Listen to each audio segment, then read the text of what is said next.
শুভ অপরাহ্ন সবাইকে নমস্কার। আজকে গোমতী জেলার অমরপুরে যে বিভিন্ন উন্নয়নমূলক প্রকল্পের যে উদ্বোধন ও ভিত্তিপ্রস্তর স্থাপন যে অনুষ্ঠান, সেই অনুষ্ঠানে আমাদের মাঝে উপস্থিত আছেন আমাদের ইস্ট কনস্টিটিউয়েন্সি মাননীয় এমপি শ্রীমতী কৃতি দেববর্মা মহোদয়া, উপস্থিত শ্রী দেবল দেবরায় অনারেবল সভাধিপতি গোমতী জেলা পরিষদের, উপস্থিত যিনি ওনার মূল্যবান বক্তব্য আপনাদের সামনে এখানে রেখেছেন শ্রী রঞ্জিত দাস মহোদয় honourable MLA, Shri Pathanlal Jamatia honourable MLA, Shri Sanjay Manik Tripura honourable বিধায়ক, Shrimati Dolly Reang honourable executive member TTADC, Shri Rabindra Jamatia honourable chairman PSC Amarpur RD block এবং Sindhu Chandra Jamatia honourable chairperson PSC Ompi RD block, Shri Taingamak honourable chairman BSC Silachari RD block, Shrimati Suchitra Das honourable chairperson Amarpur panchayat samiti. তাছাড়া আমাদের মাঝে উপস্থিত আছেন শ্রী বিকাশ সাহা অনারেবল চেয়ারপারসন অমরপুর নগর Panchayat, Shri Pranab Tripura honourable vice chairman BSC Karbook RD block. তাছাড়া আমাদের মাঝে উপস্থিত আছেন Shri Tarit Kanti Chakma DM Gomati, Shri Namit Pathak superintendent of police এই ডিস্ট্রিক্টের, এবং এখানে অন্যান্য যারা জনপ্রতিনিধিগণ উপস্থিত আছেন, বিশিষ্ট ব্যক্তিবর্গ যারা উপস্থিত আছেন, এলাকাবাসী, মা ও বোনেরা ও সাংবাদিক বন্ধুরা, সবাইকে এখানে উপস্থিত থাকার জন্য হার্দিক অভিনন্দন ও শুভেচ্ছা জানাচ্ছি। সবাইকে নমস্কার, যত না কলঙ্কা। আজকে এখানে প্রথমেই যখন আমি আসলাম গোমতী জেলাতে, আসার পর এখানে টাকরাছড়া গ্রাম পঞ্চায়েতে যে বিল্ডিং, সেখানে আজকের উদ্বোধন আমাকে বলা হলো সেখানে করার জন্য, সেই উদ্বোধন আমি করলাম। তার পরবর্তী সময়ে যে আমাদের প্রোগ্রাম ছিল, সেই প্রোগ্রাম আপনারা আমার পূর্ববর্তী বক্তার থেকে আপনারা শুনেছেন যে আমাদের যে ছবি মুড়ার যে আগামী দিনের যে আমাদের যে প্রকল্প আছে, আমাদের যে ডিপার্টমেন্ট আছে ট্যুরিজম ডিপার্টমেন্ট থেকে, সেখানে আমরা সেটা করেছি। তো সব মিলিয়ে আজকে এই যে আমাদের অমরপুর সাব ডিভিশনে আমরা এখানে প্রায় 3টে আমাদের যে বিধানসভা আছে 210 কোটি টাকা বিভিন্ন প্রকল্প আজকে উদ্বোধন এবং ভিত্তিপ্রস্তর স্থাপন হচ্ছে। এটা আমাদের জন্য একটা বিরাট পাওনা আমি মনে করব। আপনারা এখানে একটু আগে আমাদের মাননীয় বিধায়ক মহোদয় বললেন, এবং যারা বিরোধীরা আছেন ওনা বলবেন যে উন্নয়ন হচ্ছে না, উন্নয়ন হচ্ছে না, কোথায় উন্নয়ন। কিন্তু আমি ওনাদের জবাব দেওয়ার জন্য, উন্নয়ন কাকে বলে মাননীয় প্রধানমন্ত্রীজি বারবার বলছেন যে উন্নয়ন ছাড়া আমরা কোনো কিচ্ছু বুঝবো না, আমরা উন্নয়ন আমাদের করতে হবে। গত 12-2 এই 2-3 মাসের মধ্যে কতগুলো আমরা প্রকল্প এবং ফাউন্ডেশন লে করেছি, তার একটা চিত্র আপনাদের তো রাখছেই, পাশাপাশি ওনাদের সামনে আমি রাখতে চাই। 12-2-2025 সেখানে ফাউন্ডেশন লে করা হয়েছে Jirania motor stand, Julaibari Melaghar motor stand, district transport office Teliamura এবং DTO office Santir Bazar, inauguration of integrated parking complex at Khowai. সেখানে 40.08 কোটি টাকা তার জন্য ব্যয় বরাদ্দ রাখা হয়েছে। 1-3-2025 ফাউন্ডেশন লে করেছি। এলিমকোর যে অক্সিলারি প্রোডাকশন সেন্টার, যেখানে কৃত্রিম পা এবং হাত ইত্যাদি যেসব তৈরি হয়, নর্থ ইস্টার্ন জোনের মধ্যে ত্রিপুরাতে প্রথম, সেটা বিশাল করে আমরা তার ফাউন্ডেশন লে করেছি। সেই প্রকল্পের যে মূল্য ধার্য হয়েছে 45 করোড়। 4-3-2025 সবকটা যাতে আমি গেছি সেখানে। 4-3-2025 আমরা ইনোগ্রেশন এবং ফাউন্ডেশন স্টোন লে করেছি। ডিফারেন্ট প্রজেক্ট 15 কোটি ডিস্ট্রিক্টে, সেখানেও প্রায় 144.29 কোটি টাকার সেখানে প্রজেক্ট এবং ফাউন্ডেশন আমরা লে করেছি। সেখানে আমরা 9/4/2025 সেখানেও আমরা ইনোগ্রেশন লেইং ফাউন্ডেশন স্টোন ধর্মনগরে করেছি। টোটাল 44টার মতো প্রজেক্ট সেখানে ছিল এবং তার যে অ্যামাউন্ট 81 করোড় সেখানে আমরা সেই মূল্য আমরা ধার্য করেছি। 11/4/2025 inauguration of new school building of Kalyanpur higher secondary school এবং ভার্চুয়ালি আমরা সেখানে ইনোগ্রেশন করি BDO quarter at Kalyanpur, new school building of Birchandra higher secondary school, সেখানেও প্রায় 6 কোটির উপরে আমরা সেখানে আমরা বরাদ্দ ধার্য করেছি। 11/4/2025 inauguration of Teliamura motor stand, Teliamura English medium school, that is কবি নজরুল বিদ্যা ভবন হায়ার সেকেন্ডারি স্কুল এবং মুঙ্গিয়া বাড়ি হায়ার সেকেন্ডারি স্কুল, সেখানেও প্রায় 15.53 কোটি টাকার আমরা সেখানে খরচ করছি।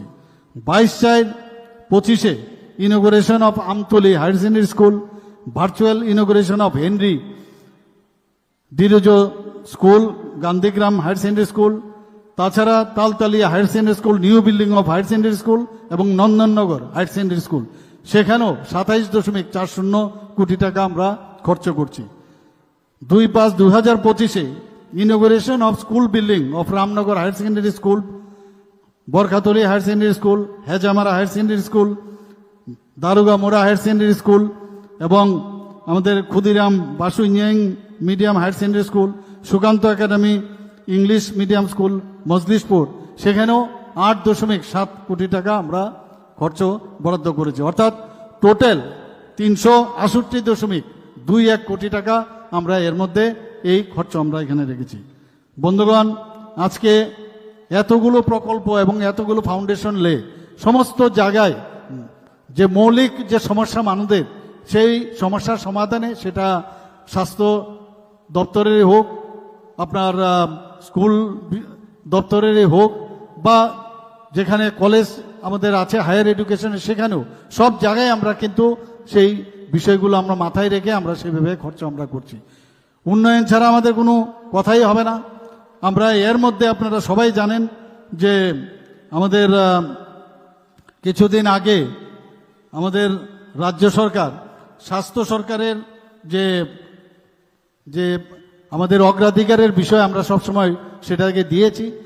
আমাদের আগরতলা গভর্নমেন্ট মেডিকেল কলেজে অলরেডি 9টা সুপার স্পেশালিটি ওখানে হসপিটাল আমাদের চলছে। সেখানে মানুষ এখন বেশিরভাগ ক্ষেত্রে আমরা দেখছি বাইরে এখন যেতে হয় না, বিভিন্ন সুপার স্পেশালিটি খোলার জন্য সেখানেই মানুষ চিকিৎসা পাচ্ছে। আমাদের যে ডিস্ট্রিক্ট হসপিটাল সেইগুলোকেও যাতে শক্তিশালী করা যায় তার জন্য আমরা চেষ্টা করছি। আমরা বিভিন্ন ডিস্ট্রিক্ট হসপিটালগুলিতে আমরা ট্রমা সেন্টার করছি এবং আমরা চাই যে সমস্ত পিএসসি হোক, সিএসসি হোক, আমাদের সাব ডিভিশনাল হসপিটাল হোক, সবকটার মধ্যে আমরা আমাদের যে স্বাস্থ্য পরিষেবা সেটাকে যাতে ভালো করা যায় তার জন্য নিয়মিতভাবে আমরা সেই কাজগুলো আমরা করছি। আপনারা নিশ্চয়ই দেখেছেন গত 7 বছরে স্বাস্থ্যক্ষেত্রে যেভাবে উন্নতি হয়েছে সেটা গত 35 বছরও বা 5 বছরের কংগ্রেস শাসন আমরা দেখিনি এবং কমিউনিস্টের শাসন আমরা দেখিনি।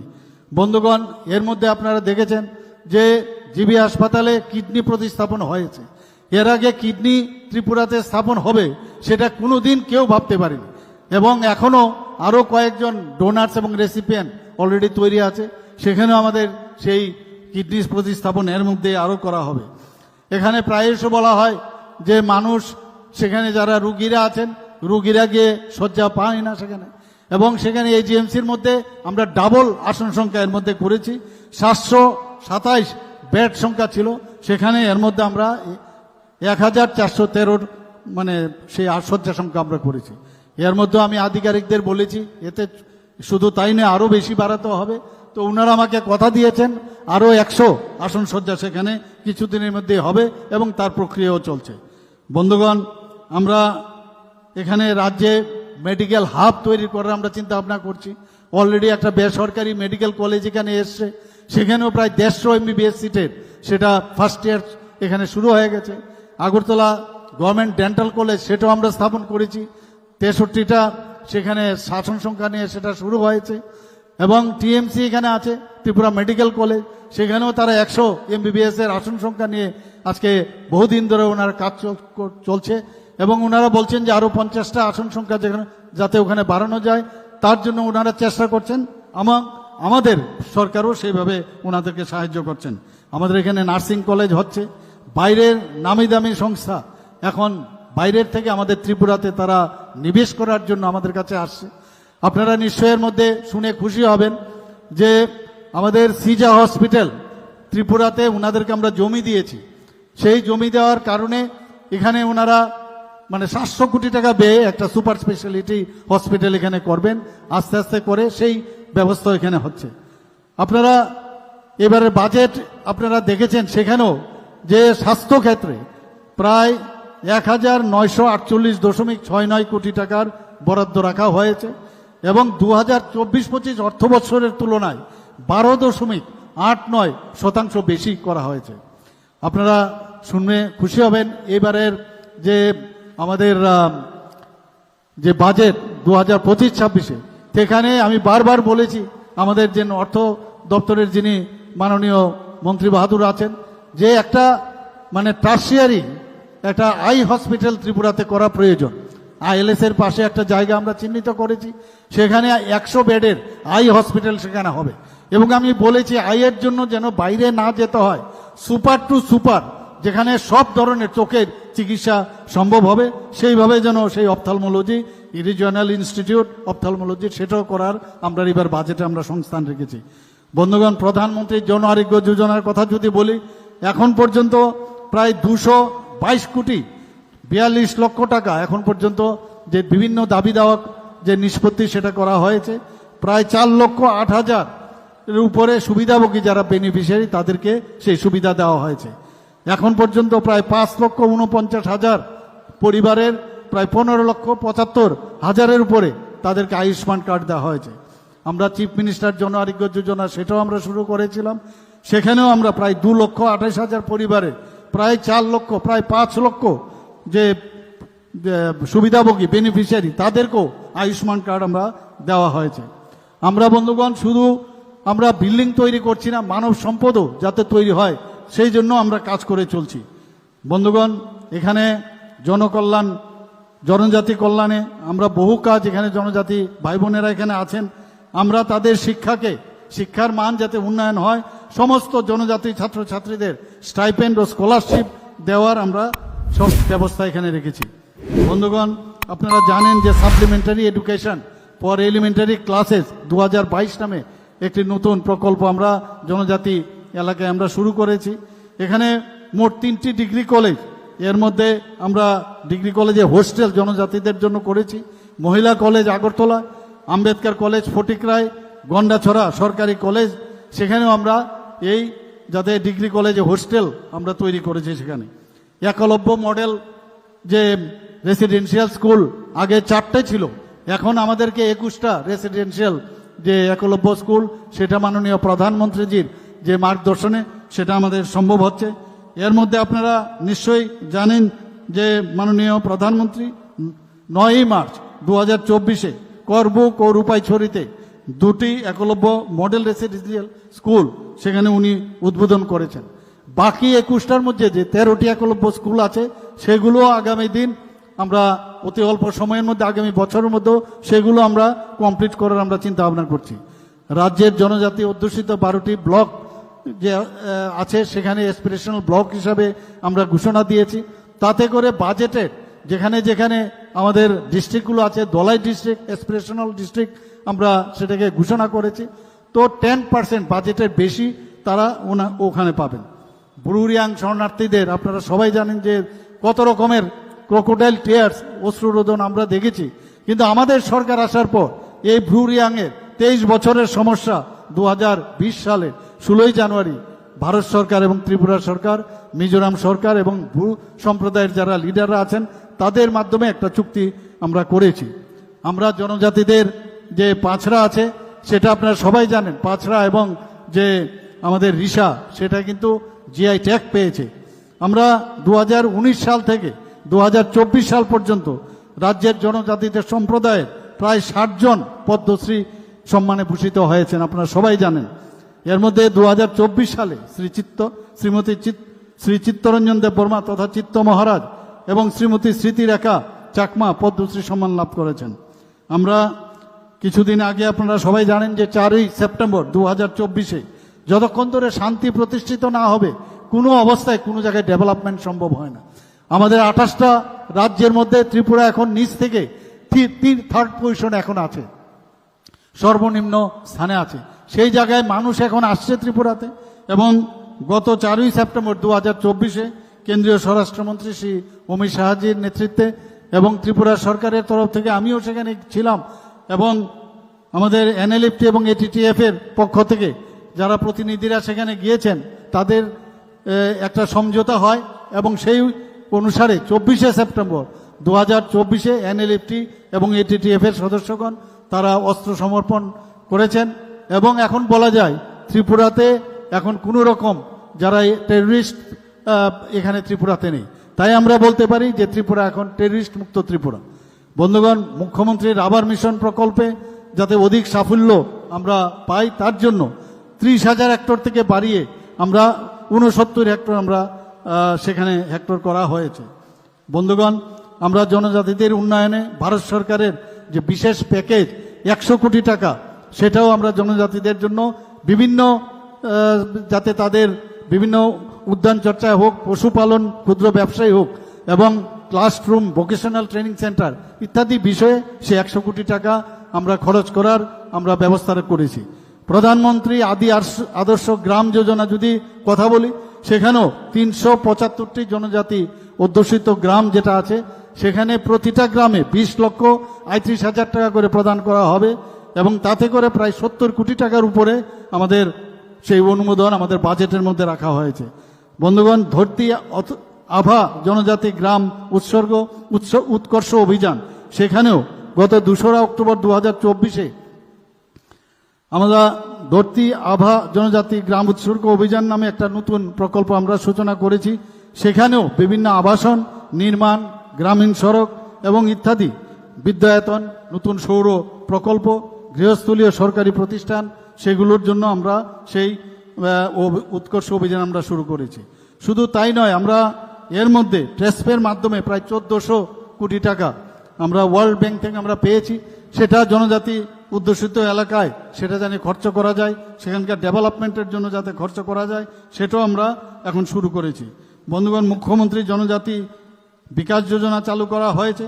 সেখানেও আমরা 2024 অর্থ বছরে আমরা 2073 জন জনজাতি পরিবারকে 25,000 টাকা করে আর্থিকভাবে আমরা সহায়তা করেছি। আপনারা 2024-25 অর্থবর্ষে রাজ্য সরকার ত্রিপুরা উপজাতি এলাকা স্বশাসিত জেলা পরিষদকে বাজেট এবার অতিরিক্ত 169 কোটি টাকার উপরে, অর্থাৎ আরও 82 লক্ষ টাকা প্রদান করা হয়েছে। 2025-26 অর্থবর্ষে রাজ্য সরকার ত্রিপুরা উপজাতি এলাকা এডিসি এলাকাতে মোট 860 কোটি 28 লক্ষ টাকা প্রদান করেছে। এবং এই অর্থরাশির যে অতিরিক্ত হিসাবে প্রকল্পগুলোতে আরও যাতে special assistant two states for capital investment, সেখানেও আমরা আরও বেশি টাকা তাদের উন্নয়নের জন্য আমরা রেখেছি। ট্রাইবাল সাবপ্ল্যান অর্থাৎ টিএসপির আওতায় 7,148 কোটি 85 লক্ষ টাকা সেখানে বরাদ্দ রাখা হয়েছে। বন্ধুগণ, আমরা এবারের 2025-26 অর্থ বছরে রাজ্যের সবকটি জনজাতি গোষ্ঠীর সংস্কৃতিকে যাতে আরও সংরক্ষণ করা যায়, এক জায়গায় সেটাকে যাতে আর পুনরুদ্ধার করা যায়, জনজাতিদের যে বাদ্যযন্ত্র আছে তাদের কর্মশালার আয়োজন করতে এবার আমাদের 2025-26 অর্থ বছরে 3 কোটি টাকার বরাদ্দ রাখা হয়েছে। 3টি 100 শয্যা বিশিষ্ট এসটি হোস্টেল স্থাপন করা হবে এবং 50 শয্যা বিশিষ্ট 7টি নতুন এসটি হোস্টেল স্থাপন করা হবে। 36টি এসটি হোস্টেলের আবাসিক ছাত্রছাত্রীকে পরিশ্রিত পানীয় জল প্রদান করার লক্ষ্যে ওয়াটার ট্রিটমেন্ট ফেসিলিটি নির্মাণ করা হবে। বন্ধুগণ, যারা ব্রু শরণার্থী যারা আছেন তাদের জন্য অনেক সুযোগ সুবিধা এই আমাদের মাননীয় প্রধানমন্ত্রী এবং আমাদের যিনি আমাদের ইউনিয়ন আমাদের হোম মিনিস্টার উনি কিছুদিন আগে এসেছিলেন, যে কোনো অবস্থায় তাদের যাতে সমস্যা না হয় সেই দিকটা যেন নজর রাখার জন্য আমাদের সরকারকে উনি বলে গেছেন এবং সেই অনুযায়ী আমরা সব ব্যবস্থা আমরা এখানে করছি। শিক্ষাক্ষেত্রে আজকে এখানে অনেকগুলো বিষয় এখানে ইনোগ্রেশন হচ্ছে। শিক্ষাক্ষেত্রে আজকে গুণগত শিক্ষার যাতে মান উন্নয়ন হয় সেই ব্যবস্থা আমরা করছি। এর মধ্যে আপনারা নিশ্চয়ই জানেন যে মাননীয় প্রধানমন্ত্রীজি বারবার বলছেন যে শুধু শিক্ষা দিলেই হবে না, বৃত্তিমূলক শিক্ষার উপর আমাদের নজর দিতে হবে এবং সেই দিশায় আমরা ন্যাশনাল এডুকেশন পলিসিতে যেভাবে আমাদের নির্দেশ দেওয়া হয়েছে সেইভাবে গুণগত শিক্ষা আমরা ব্যবস্থা এখানে করেছি। বন্ধুগণ, এর মধ্যে শিক্ষকের অনেক অসুবিধা ছিল, তো শিক্ষক যে কর্মচারীরা পদ পূরণ করার জন্য আমরা বিভিন্ন উদ্যোগ নিয়েছি, যার মধ্যে স্নাতকোত্তর শিক্ষক, স্নাতক শিক্ষক, অস্নাতক শিক্ষক, প্রাথমিক শিক্ষক, কম্পিউটার সায়েন্সের যারা স্নাতকোত্তর শিক্ষক আছেন, ফিজিক্যাল এডুকেশন টিচার আছেন, স্পেশাল এডুকেটর এবং স্কুল লাইব্রেরিয়ান, সেগুলো আমরা নিযুক্তি এর মধ্যে দিয়েছি। কিছুদিন আগে আপনারা নিশ্চয়ই শুনেছেন যে আমরা 228 জন গ্র্যাজুয়েট এবং আন্ডার গ্র্যাজুয়েট শিক্ষক শিক্ষিকাদের অফার আমরা দিয়েছি এবং তারা কিছুদিনের মধ্যেই ওনারা সেই অফার নিয়ে সেখানে জয়েন করবেন এবং সেইভাবেই আমরা সমস্ত শিক্ষার ক্ষেত্রে সব জায়গায় যারা টিচাররা থাকতে পারে তার ব্যবস্থা করছি।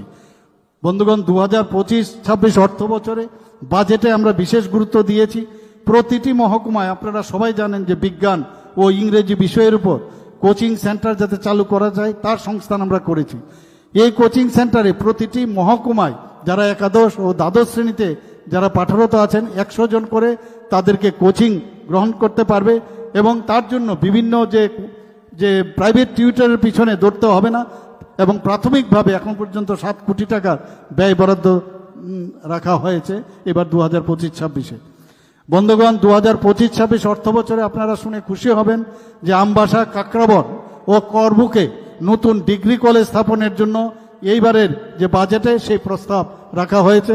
এখানে করবুকের এমএলএ আছেন, নিশ্চয়ই উনি শুনে এটা খুব খুশি হবেন এবং শুধু তাই নয়, এখানে যারা যারা এই এলাকার যে 3 জন যে মাননীয় এবং মাননীয় বিধায়কেরা আছেন তারা নিশ্চয়ই খুশি হবেন।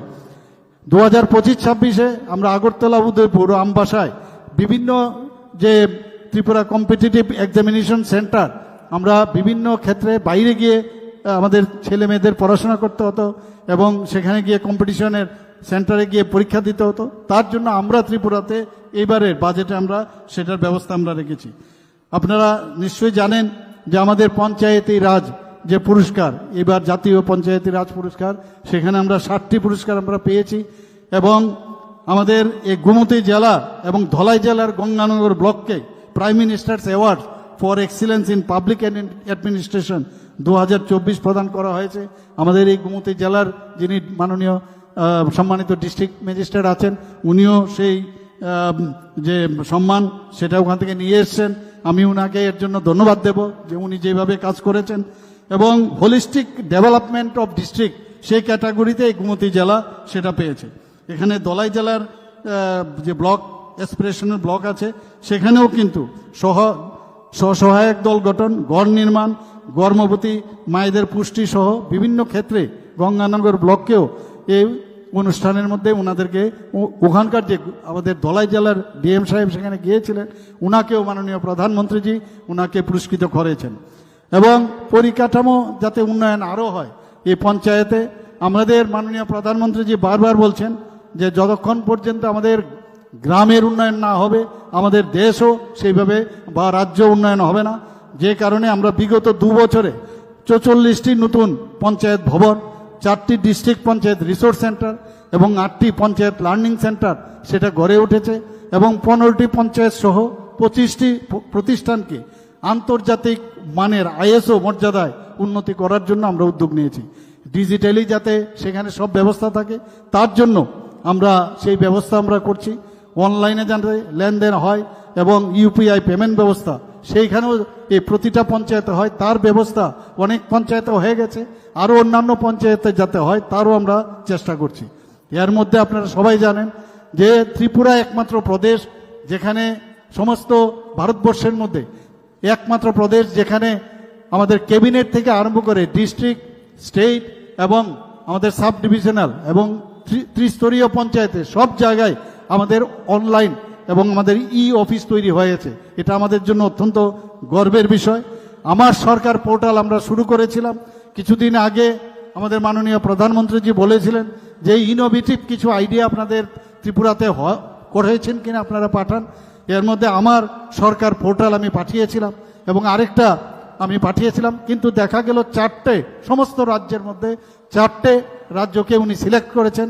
এর মধ্যে আমার সরকার আমাকে সেখানে বলতে হয়েছিল এবং এই আমার পোর্টালের মাধ্যমে আমরা ত্রিপুরাতে কি কি করি সেটা শুনে প্রধানমন্ত্রীজি ভূয়সী প্রশংসা করেছেন এবং এটা কিন্তু আমাদের জন্য একটা বিরাট প্রাপ্তি আমি মনে করি। এবং মাননীয় প্রধানমন্ত্রীজি বারবার বলছেন যে সবকা সাথ সবকা বিকাশ ও বিশ্বাস ও তার প্রয়াস, সেটাও কিন্তু আমরা চেষ্টা করছি সমস্ত পঞ্চায়েতে, গ্রাম সভার মাধ্যমে এবং সমস্ত জায়গায় আমরা সমস্ত স্তরে সেই কাজটা আমরা করছি। বন্ধুগণ, আমরা পঞ্চায়েতগুলোর যাতে সার্বিক পরিকাঠামো উন্নয়ন হয় 2024-25 অর্থ বছরে, অর্থাৎ আমরা যে পঞ্চদশ অর্থ কমিশন থেকে প্রায় 157 কোটি টাকা আমরা এই ত্রিস্তর পঞ্চায়েত এবং যে 6 শিডিউলের ভিলেজ কমিটি থেকে শুরু করে বিএসসি এডিসি সেখানে যে অর্থ আমরা পেয়েছিলাম 157 কোটি, সমান ভাগে কিন্তু আমরা সেটা ডিস্ট্রিবিউট করেছি। শুধু তাই নয়, 94 কোটি টাকা যেটা পঞ্চায়েত উন্নয়ন তহবিল, সেখানেও কিন্তু আমরা সমভাবে আমরা পঞ্চায়েতে সেটা ডিস্ট্রিবিউশন করেছি। বন্ধুগণ, আজকে অত্যন্ত আনন্দের বিষয় যে এখানে এতগুলো প্রকল্প আমরা উদ্বোধন এবং এতগুলো আমরা এখানে ফাউন্ডেশন লে করলাম। নিশ্চয়ই এখানকার সমস্ত যারা মা বোনেরা এখানে উপস্থিত আছেন সবাই নিশ্চয়ই খুশি হবেন যে এতগুলো আমরা একসাথে এতগুলো আমরা ইনফ্রাস্ট্রাকচার ডেভেলপমেন্টের বিভিন্ন যেসব ডিপার্টমেন্টের এবং যে ফাউন্ডেশন লে, নিশ্চয়ই এই এলাকার সমস্ত মানুষের সুবিধা হবে এবং আমরা চাই ত্রিপুরা একটা দৃষ্টান্ত হিসাবে, মডেল স্টেট হিসাবে গড়ে উঠুক, সেই চিন্তা ভাবনায় আমরা কাজ করছি। আপনারা শুনে খুশি হবেন, ত্রিপুরা একমাত্র স্টেট যেখানে নর্থ ইস্টার্ন জোনের মধ্যে আপনারা এই যতগুলো নর্থ ইস্টার্ন স্টেট আছে 8টা, অষ্টলক্ষ্মী মাননীয় প্রধানমন্ত্রীজি বলছেন, সেখানে স্টেট জিএসটি যেটা আছে আমাদের আসামের পরে ত্রিপুরাই হচ্ছে দ্বিতীয় স্থানে রয়েছে। পার ক্যাপিটা ইনকামের কথা যদি আমরা বলি, সিকিমের পরে আমরা দ্বিতীয় স্থানে রয়েছি। অর্থাৎ আমরা এখন যেই জায়গায় আছি, আগে আমরা মানে বেস্ট মানে স্টেট হিসাবে আমরা সামনের দিকে, এখন ফ্রন্ট রানার স্টেট যে ইন্ডেক্স অনুসারে আমরা সামনের দিকে চলে এসেছি। এটা একমাত্র সম্ভব হচ্ছে যে সবাই মিলে আমরা কাজ করছি এবং এই যে কাজের পরিপ্রেক্ষিতে এত উন্নয়ন হচ্ছে, এত ডেভেলপমেন্ট হচ্ছে, এত শান্তি ত্রিপুরাতে প্রতিষ্ঠিত হয়েছে, এমন কোনো ডিপার্টমেন্ট নেই যে ডিপার্টমেন্টে আমাদের মন্ত্রী থেকে আরম্ভ করে আমাদের জনপ্রতিনিধিরা থেকে আরম্ভ করে সবাই মিলে যেভাবে পরিশ্রম করছে। আমাদের বিরোধীদের কাছে কোনো রকম ইস্যু নেই, তাদের কাছে কোনো ইস্যু না থাকাতে বিভিন্ন ইস্যু বানিয়ে চেষ্টা করছে, মানুষকে বিভ্রান্ত করার চেষ্টা করছে। এখানে মাননীয় বিধায়ক আমাদের রঞ্জিতবাবু বলার চেষ্টা করেছেন, কিন্তু কাজের কাজ কিচ্ছু হবে না। মানুষ ওনাদেরকে চিনে গেছেন। 35 বছরে এখানে খুন সন্ত্রাসের রাজত্ব ওরা দেখেছে, 5 বছরের জোট আমলে কংগ্রেসের রাজত্ব এখানে দেখেছে, কিন্তু ভারতীয় জনতা পার্টির নেতৃত্বাধীন আজকে যে সরকার এখানে মথা এবং আইপিএফটির যে সরকার যেভাবে উন্নয়নের চিন্তা ভাবনা